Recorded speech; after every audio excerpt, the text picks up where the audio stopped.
Hej med jer. Jeg vil lige lave en lille video omkring, hvad der kendetegner den danske velfærdsstat. Den kendetegnes ved blandt andet, at man kan tage gratis uddannelse.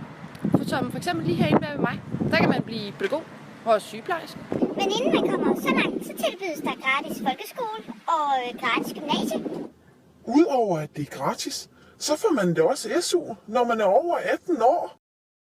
Noget andet, der kendetegner den danske velfærdsstat, er, at jeg kan komme gratis til læge, når mit ansigt begynder ligesom at se forkert ud, eller jeg bare føler mig syg.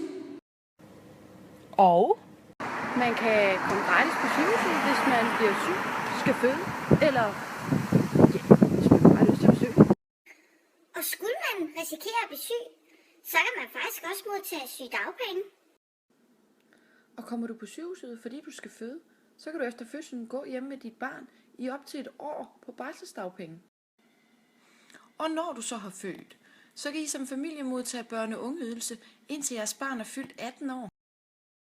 Udover at du kan modtage alle de her forskellige sociale ydelser, så kan du faktisk også modtage kontanthjælp, hvis du er arbejdsløs.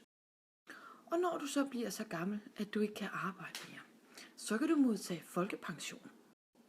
Men er du nødt til at trække dig fra arbejdsmarkedet, inden du bliver gammel, fordi du bliver erklæret uarbejdsdygtig, så kan du modtage førtidspension.